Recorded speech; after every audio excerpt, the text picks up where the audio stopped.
Two guys have Minnesota sports flowing in their veins. Mackey and Judd on Score North and ScoreNorth.com. Well. Mackey ain't here, but that's okay because it's a Reckless Speculation Thursday. Happy January 2nd. That means, yes, we're all back to work. Yes, we're all back to recklessly speculating as it should be, as God intended. It's Judd. It's Declan. It is the star of the Reckless Speculation lifestyle. Oh, that's the guy right there. Don't you just look right into that camera. Darren Doogie Wilson, Channel 5 Eyewitness News, and, of course, Score North fame. I want to start you off with this. Speaking of reckless speculation. So I was at the Vikings watching their practice walkthrough yesterday, and I look out in the field, Dukes, and there's not one guy in a red jersey, not two guys, not three guys, but four guys. There's another guy on IR and J.J. McCarthy, 5 quarterbacks. Daniel Jones is one of them, number 13, all right? So I believe it was our friend Kevin Seifert, ESPN, asked Kevin O'Connell on Monday, what's your intention with Jones as far as, potentially him going up to the 53-man roster? Now, what I didn't realize was for the Vikings to qualify for a compensatory draft pick in 2026, if Daniel Jones leaves to even qualify, what I was told was that Daniel Jones has to be on the active 53-man roster. So he doesn't have to be on the game day, but he has to be on the active 53-man roster before the end of the regular season, which, of course, comes Sunday, Week 18 in Detroit. What can you tell us about that? Because I'm also willing to leave the room open for if he is not promoted, that there is a chance that there might be an agreement of sorts between Daniel Jones and the Vikings that he very well might be back next year and at that point in time be on the roster. How do you think this plays out? Correct, right? If he's back next year. By the way, happy Reckless Speculation Thursday. Navigating a bit of a cold. Uncle Mercy on Christmas gatherings. Enough. My wife dragged me to any number of gatherings. Yeah, I know. This is what happens. You're around so many people. Yes. Judd, I need to be like you, right? Yeah, don't leave. Just curl up in the fetal position in the living room. Don't leave the house. I've got more just muck just kicking my booty right now. Well, and you've got kids, no too. bueno. You've got the hat trick of hell. I was on a nice run, though. I really was. From 2021, post-COVID, got COVID, didn't kick my butt in 2020. From 2021 until August of 2024, was on a really, really good run. Now, the last 6 months, I can't kick this stuff. Anyway, on Daniel Jones, yes. There is mutual interest. That continues, that Daniel Jones is with the Vikings next year. But that being said, if you're the Vikings, you absolutely add him to the 53-man roster. In fact, I was told, Judd, it was going to happen before either the Seattle or Green Bay game. So I'm surprised we're actually, to this point, checked with a source very much in the belly of this beast, direct involvement. This person did tell me, the possibility exists for next week, but that doesn't make sense to me. I guess I need some clarification on the rules. So let's say the Vikings win on Sunday. The Vikings are the 1 seed. They're not playing that first wild card weekend. Could they make the move next week, not this week? It doesn't make sense to me, but I guess I need some clarity on that. This source told me, hey, don't rule out that possibility. I would think the source would know, but bottom line, you have to make the move, right? I mean, don't get me wrong. The Vikings have incredible depth, but you have to let go somebody, go up and down the list of guys on the 53-man. You make the move on one guy. You add Daniel Jones, so you are in a position now. No guarantees, right? If Daniel Jones signs elsewhere on March 15th, you're not then guaranteed a compensatory pick in 2026, but you need to be in a position, right, based on other moves that do or don't take place. You have to be in a position to capitalize. So if you're the Vikings, you absolutely add him to the 53-man roster. So I guess I will be surprised if by Sunday morning, or if we do seek this clarity on could it happen next week. But, Joe, we were just talking off mic. You don't think that's a possibility, that first playoff weekend or that week that they couldn't do it? So if that's the case, but I might be wrong too. By later this week. Yeah, no, I was told that, but if you have a source perhaps you're right, and it could be like that stuff is so, if you go through like the CBA and the rules, right? Oof. It's murky. But yes, I do think that you're exactly right. I think at some point in time, you definitely want to give yourself the fallback that if he does leave, you at least qualify, because it would make no sense to take yourself out of the running for any draft pick for a guy who's probably not going to play a down for you. So Correct. And if he's the number 3, if you don't want to disrupt, the hierarchy, the flow, if Darnold needs to go out for a play or two, we've seen Nick Mullins complete a pass or two. That's fine. But Daniel Jones absolutely has to be on the 53-man roster. This front office is too smart not to make that move. How would you not? Like, logically speaking, talk me through this. How would you not add him to the 53-man roster? You absolutely add him to have that in your back pocket, the possibility of that compensatory pick. I even saw some fears of if they activate Jones, that means they're going to downgrade Brett Rippon, and then Brett Rippon has all the secrets, right, for a playoff team if they want to pluck him off. They want to pluck him off the practice squad, right? He has all the KO which, by the way, like I'm sure he does. I'm sure he does have some little tips that he could use if, for example, if the Packers were the 7 seed and the Vikings were the 1, and does Green Bay grab one of them to get some little more secrets? You got to try to beat Green Bay 3 times potentially. So I do see some of that fear out there too. If they do activate Jones, does Brett Rippon go and spoil the Vikings secrets to a playoff foe? I don't think they cut if they promote Jones and have to waive a guy at the bottom of the 53. I don't think it's a quarterback. KO loves his quarterbacks. He joked again about it yesterday. I mean, the man collects, like, it's not a joke. He collects quarterbacks like my Topps cards here, my holiday cards. It's like it's like a high end, cars. Like I collect antique cars. KO, So no, I think I think if they do make a move, and it does make perfect sense for Jones that they would, I think he probably waives somebody at the bottom of the 53, but I don't necessarily think it's Brett who gets waived. I agree. So who would it be? Would it be Walter Rouse? Would it be Drake Rodriguez? I mean, they can probably get somebody through waivers, I imagine. Maybe not Rouse, though, an intriguing I don't think it's young Rouse. tackle. So it may not be Rouse, but yes, just look at the roster. I don't think it would be Dwight McLaughlin either, but look at the 53-man roster, and you can probably pinpoint 1 or 2 guys. It's probably not going to be much beyond, 1 or 2 guys. But yes, you absolutely have to make this move. You have to put yourself in a position that if it comes down to it, you get that 2026 compensatory pick.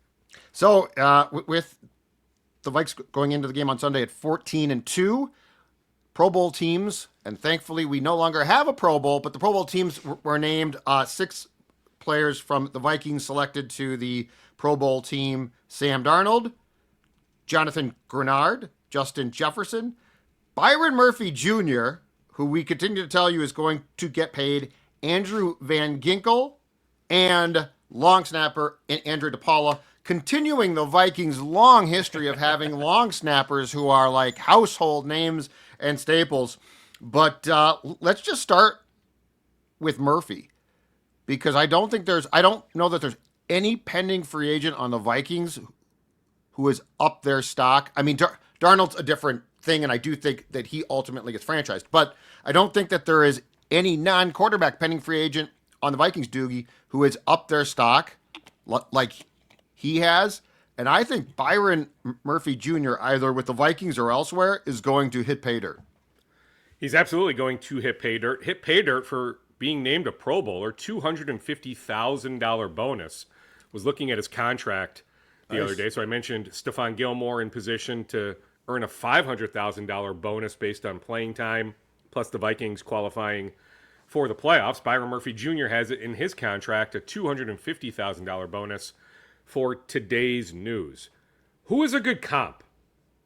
Like, I'm trying to come up with a good comp in the last year or two, a cornerback, trying to figure out how much you need to give him. What does that next Byron Murphy Jr. contract look like? Yeah. Clearly, tons of mutual interest. He also has the same representation as Danielle Hunter. You wonder if deep down...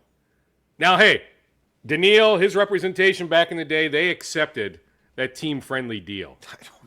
But is there anything lingering from that negotiation many years ago that somehow bleeds into this negotiation? But I'm still trying to figure out who's a good comp.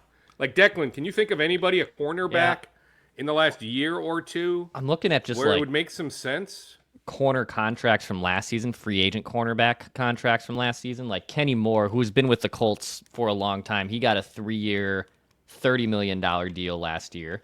I don't know. How do you pronounce the Bengals cornerback? Is it Uwezi? He got a 3-year, Uwuzie. He got a 3-year, $36 million deal last year. I mean, there actually wasn't many big-time cornerbacks on the market. Like, you were looking at, no one got more than a 3-year deal. No one really got more than 22 guaranteed. Like, it was a thin cornerback market last year. So to your guys' point, does like Byron Murphy kind of reset things a little bit and get a huge payday? And if Darnold was not a factor here, we would be talking right now about the potential to franchise him. Because if you franchise Murphy, A, a trade is a possibility, or B, he just stays here. I think the difference between the Hunter thing too, Dukes, is this. One, this is going to be, if I'm not mistaken, Byron Murphy Jr.'s third contract. Like, he needs to break the bank. Like, this is his one chance. Because, let's say he signs a 4 to 5 year contract. After that, he certainly can continue to play, but he's not going to get the probably the compensation or certainly the term that he would this time. So I think the difference here is he has to know he signed a decent contract, but it certainly didn't, it certainly didn't make him an incredibly rich player. This is his chance, but I do think that if it weren't for the Darnold conversation, it would make sense to talk about the possibility of franchising Murphy. That being said, I think there's no chance because I think that Sam is the one guy that it probably gets used on. If they use I agree. Yeah. What is the franchise number for a cornerback? That's the issue. Something million? It's high. That's what I'm saying is number, right? That's what I'm saying though, is if you weren't going to keep him, you franchise him and trade him. And then he signs elsewhere. Stuck. Yeah, I mean, depending on whatever leverage you might have, I don't know if I would have foreseen that at all, Judd. I mean, it's not a possibility right now anyway. I mean, it's either Sam Darnold or you're not using the franchise tag. But yes, I mean, DJ Reed of the Jets is going to get paid. Like, when you're looking at best free agent cornerbacks, my opinion, DJ Reed atop the list. But everybody is always looking for cornerbacks. I'd like to think they find a way to make it work. Maybe that Bengals contract makes some sense, Declan. Right. So what was the guarantee on that? So it was $336, 20-something guaranteed? Yeah, $336, and then I think 22.5 guaranteed. I mean, somewhere in that ballpark, maybe you go a tick up. Right. I'd like to think they can find a happy medium on Murphy, that Byron Murphy is going to be back. But hey, credit to him. Phenomenal year. I like the guy too. Of all the guys I have many conversations with in the locker room, he is near the top of my list. I want to see one of my favorite NBA players of all time is Mike Bibby. Isn't he his uncle or something? There's some There's a family connection between Byron Murphy and Mike Bibby. I think Mike is his uncle. I think you're right. Yeah, I want to see Mike Bibby at a Vikings game doing the Skull chant, for God's sake. He probably is here. Circle. He probably is. Yeah, I had to write that down. I had to write that down last been? year, trying to get that to confirm. I like Byron, though. I'm telling you, I want him back. I absolutely want him back. I mean, of all their premier free agents, the one that continues for me, like, it's hard to see him back, is Cam Bynum. Like, I don't necessarily see. In fact, his sister put something on social media as he was walking off the field after the Green Bay game. Like, after the game, 45 minutes or an hour after the game, after he got dressed, did some media in the locker room. I guess he went out to the field, right? Took some pictures. And his sister captured this moment where you could see Cam just soaking it all in because, hey, you lose Sunday, you are the 5 seed. I don't think Green Bay or Washington is winning multiple playoff games to set up a potential NFC championship game. 7 seed Packers at 5 seed Vikings. I don't think that's happening. So if you're the 5 seed, you're not returning to US Bank Stadium. But that's the one. It's hard for me. Now, hey, there were some talks before training camp, so clearly mutual interest. But I just think Cam is good enough to get paid enough, and I don't have enough proof that this front office is willing to invest heavy money in the safety position. Hey, Dukes, with go back to the potential for guys to depart, especially on the defensive side of the ball. And the question I'm about to ask includes Harrison Smith and, the possibility that is definitely out there of his retirement. How much do you think it changes things if Brian Flores leaves? So if Brian Flores gets a head coaching job and leaves, I'm not saying that it's going to go to hell, but there are definitely a lot of guys who love him, right? Like he's done a fantastic job. He's put a lot of guys in a position to make a lot on the open market. So if Brian Flores, let's say gets the Bears job, let's say gets the Jets job, I hope he doesn't for his sake. But anyway, what do you think, or how do you think that changes things if Brian Flores is not back as the DC next season? By the way, can you help me on this? Blake Cashman? I mean, I get it. It's perfect fodder for us. It's the Pro Bowl. Really, who cares? But like Blake Cashman, not even an alternate? Now, hey, I get it. It's weird. He missed games. I guess it was because he missed games. But He missed 3 games, right? that to me is a travesty. Okay, I'm Brian Flores.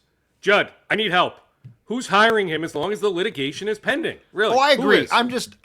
I agree with you probably. Let's play out I'm the just hypothetical. I'm just saying, hypothetically, if he leaves, how much do you think that changes, like Smith coming back, Murphy sticking around, things like that? All right, well, then the next DC is cornerback or defensive backs coach Jones, right? Like, Durante Jones, elevate right? him. I don't know if you're hiring an outsider. Now, if you think it's going to be Pettin or somebody else, we can have that back and forth. But Durante Jones is in a position to be the next defensive coordinator if that scenario unfolds like you laid out, that Flores gets the New Orleans or the Jets job or the Bears job. But you think about that tight bond Byron and Harrison have with their position coach, or one of their position coaches, the main position coach. Like, yeah, I think that doesn't necessarily change things. But if they do some sort of external search, talk to some outside candidates, potentially hire an outsider, I think we could have a different conversation. I do know this much. It's genuine enough. I've had enough conversations with Harrison Smith. He freaking loves, I can't emphasize enough, loves Brian Flores. Really does. And so for Harrison, yeah, it might be tough, but Jones is his guy too. So, if they get to the NFC Championship game, lose a heartbreaker, right, but maybe win multiple playoff games if you end up as the 5 seed, for example, knocking on the door, knowing who's coming back. I think you thank Brian for all his time. If you're Harrison, you give him a big hug, but you find a way to come back. Now, I'm curious what would that contract look like? But I think Harrison Smith would be back in 2025 if Jones is the defensive coordinator.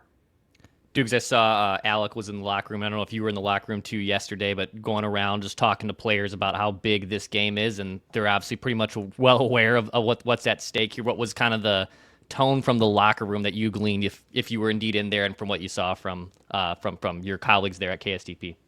I was not. Probably a good thing, right, with this crud that's kicking my booty right now. So probably a wise decision to not be in the locker room on Wednesday. I'm sure many that consume this product are like, yes, Dukes, don't get any of our guys sick. Yeah, we don't need go in anybody to there. have a sinus congestion Yeah. on Sunday morning. Stay the F away from the locker room. Wow. I was not in the locker room on Wednesday. Yeah, I mean, Declan, I get it. They're all trying to keep their same routine. Right. But they all know what's at stake. Like, Judd, I've tried all week to avoid hyperbole.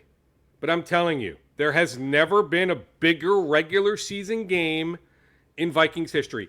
I get it. They have played with the 1 seed at stake. Or they've played to be a division champ. If you lose, you end up as a wild card, or maybe even perhaps miss the playoffs. But to me, the difference between 1 and 5, in the past, you lose, okay, well, maybe you're then the 2 seed or the 3 seed. Yeah. But 1 to 5 in a wide open NFC, is so freaking monumental.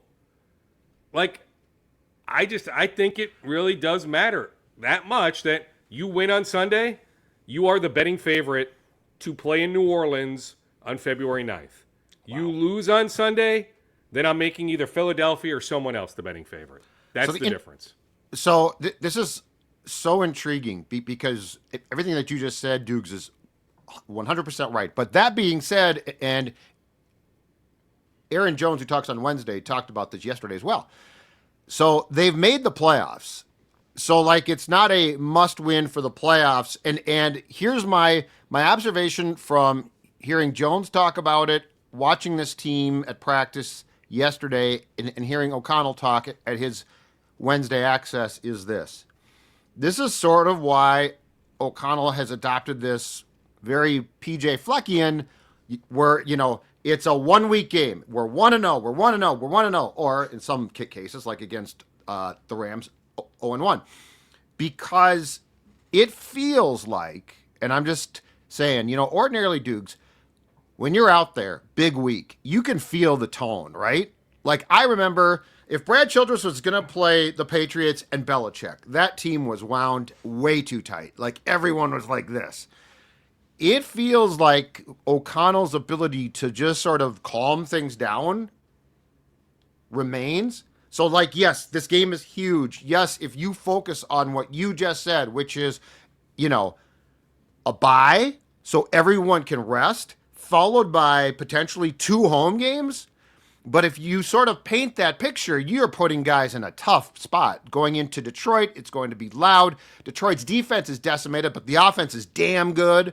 So I feel like O'Connell's season-long theme of there's nothing that we can do other than address the game at hand is going to pay off here, because I did not feel a locker room, or I did not see players or a head coach who looked like the magnitude of this game was beginning to eat them up. And ordinarily by Wednesday of a Sunday game, you can feel if that's the case. Agree. KOC navigating this week perfectly. That goes back to, you know, guys keeping their same routines in place. Nothing changing in that regard. So that was more me opining on the magnitude of this game. But I feel like you're right. The players don't necessarily look at it that way. They're also very much aware that their only road loss all year was on a short week in Los Angeles. That's it. That if need be, they can win on the road. Open the playoffs against either 4-seed Tampa or 4-seed LA. By the way, so I saw Garoppolo in, Stafford out, Rams resting guys. So if Tampa wins on Sunday, the Rams lose to the Seahawks. Are the Rams the 4-seed then? I believe that's correct. I believe. Not 100% sure. Yeah. Okay, so the Rams could fall from 3 to 4 Correct. with a loss. Now, hey, they could still win that game. Not like Seattle has any sort of motivation. Correct. But whether it's at Tampa or at LA, okay, you know what to expect at LA. Heck, you played Tampa last year, so you have some working knowledge. I'm just saying, like, yeah, okay, lose Sunday. We might think it's a little bit of doom and gloom. They don't. But I think when we would then speak to the team, I guess it would be Wednesday, January 8th, right? Yes. That Wednesday leading into, I don't think they would play on Saturday, so probably Sunday or the Monday night game on January 13th. So maybe the schedule would be a bit different next week. But whenever we would talk to guys, January 8th or January 9th, I think their mindset would be pretty darn positive. Especially Absolutely. depending on how Sunday unfolds. I don't sense hopefully they are. nobody gets hurt. It's a competitive game, you know, and if you end up losing a close game like you did on October 20th, so be it. But then take your chances as the 5 seed. They are relaxed as you could possibly be for the magnitude of the game. That is the key thing. And again, I think by a Wednesday, if they're not, you can start to feel the tension. More scoops in a second, but first, I want to give you the scoops about my newest friends at MSP Plumbing, Heating, and Air. Commitment is one of the most important things in words that we've got, and MSP has that. That's because for over a century, families have relied on MSP, a 100% family-owned business for all their plumbing, drains, heating, and cooling needs. That comes through delivering expert plumbing, heating, cooling, and drain solutions. Right now, get $50 off any HVAC or plumbing repair. For any type of repair player, MSP Plumbing, Heating and Air wants to keep your home running smoothly. And this time of year, that's incredibly important. So give them a call, 651-615-4292, or check them out on their website, msplumbingheatingair.com. That's msplumbingheatingair.com, or 651-615-4292. This time of year, it's very important to make sure that your house and your plumbing and heating and air are running smoothly. All right, Doogs, final scoops. Clean out the Reckless Speculation Thursday scoop bag for us. All right, well, in no particular order, exhibition game in Charlotte tomorrow for the Gophers football team against Virginia Tech, mentioned on Tuesday.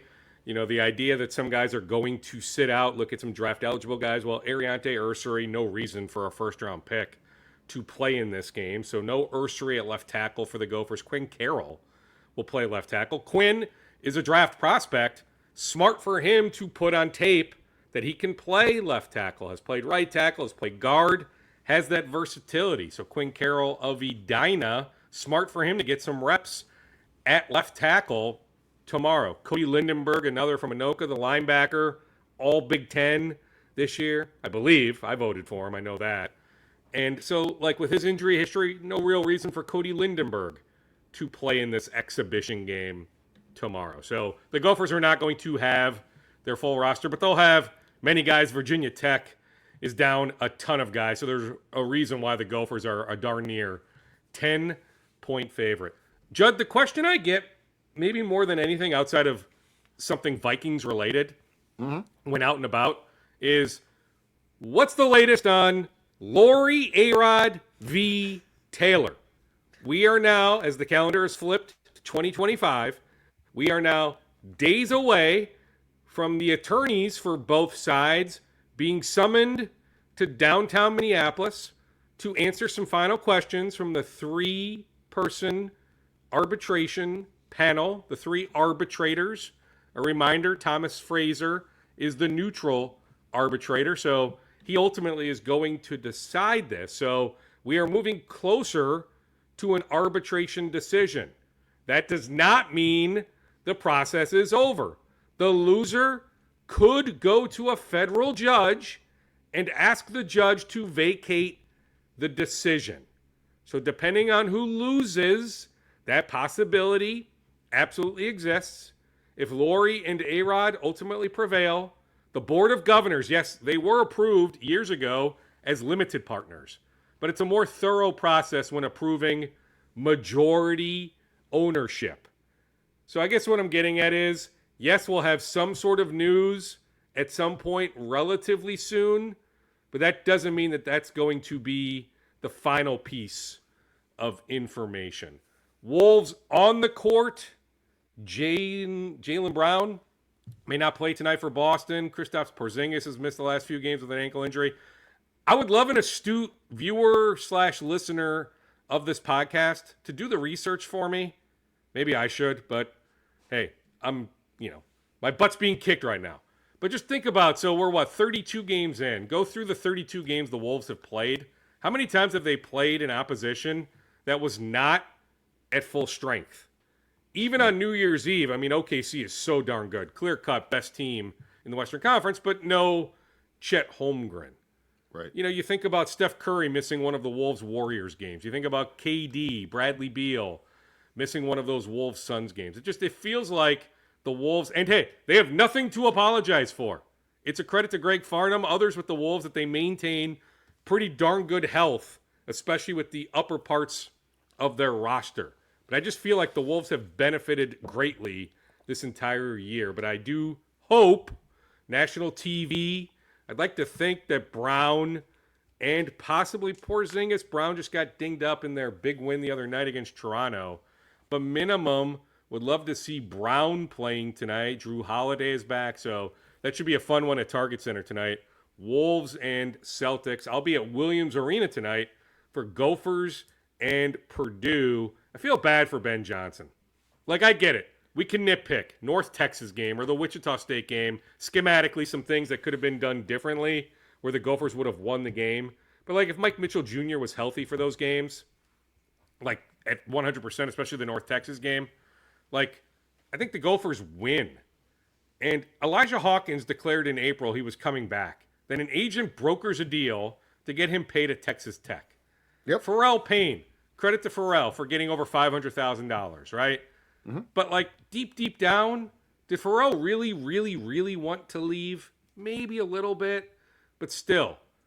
Like until the NIL situation is fixed with the Gophers men's basketball program, clearly it's moving in the right direction with the football program, but with the men's basketball program, until that is fixed, I don't care if Nico Medved, Tom Crean, Tim Miles, you name the individual, Archie Miller, Sean Miller, whoever it is. I don't care who the next head coach is. Until you have more NIL backing, it's going to be hard to win. But I do wish Ben had his full roster. Like Tyler Cochran, we thought he'd be back by now, had foot surgery in the fall. He's still not participating 5-on-5. Was the defensive player of the year last year in the MAC. Like Tyler Cochran would be playing 28 minutes right now for Ben Johnson. He doesn't have that player. So yes, I get it. You have to finish top 15 to even qualify for the Big Ten tournament. It's not trending in the right direction for the Gophers for even qualifying for the Big Ten tournament. But I feel for Ben Johnson that if you go back, this is year 4, he rarely has had a full roster, whether it's Isaiah Enan, Parker Fox, so many injuries the last 4 years. I just wish he had his full complement of guys, even after losing guys to the portal. Wish at some point he had a sustained run of having his full roster. But I look forward to that. Ben Johnson, 0-for against ranked opponents. So that's not good. Now, they only played last year, I believe, 3 ranked opponents. But the year before, they played a decent amount. Ben Johnson has not beaten a ranked opponent. Purdue ranked number 20 in the AP poll. Awesome stuff, Dukes, and we will see you on Tuesday, okay? The Twins did not make Caleb Thielbar an offer, so he's off to the Cubs. Happy for Caleb. With that. But the Twins, maybe not a surprise, but they did not engage in any contractual negotiations with Caleb. At some point here, we'll have some news. We're a week away from arbitration filings. The Twins still need to get 2025 contracts done with Willie Castro and Joe Ryan and Bailey Ober and Royce Lewis and Ryan Jeffers and a few other guys. And at some point, like I told you on Tuesday, I'll reiterate it now, if Derek Falvey wants to trade Chris Paddock today, he could, but it would just be a pure salary dump. So I think there's just this thought, can I hold on to him for a little bit longer just to see if I can get some intriguing prospect in return? But at some point, maybe it's into next week, things will ramp up a bit on the Twins front. Not considerably, but at least a little bit. All right. Thanks, Dukes. Talk to you on boys. Tuesday. All right. We'll talk on Tuesday. See ya. Thank you to Doogie. On Reckless Speculation Thursday, we'll have another scoop session on Tuesday. Head on over to Purple Daily. We'll have a Thor's Day with our guy, Thor Nystrom, who is fighting the good fight on Twitter against the McCarthy versus Darnold defenders, and it is going to be a glorious Thor's Day, so head on over to there. Appreciate it. We'll be talking at you soon.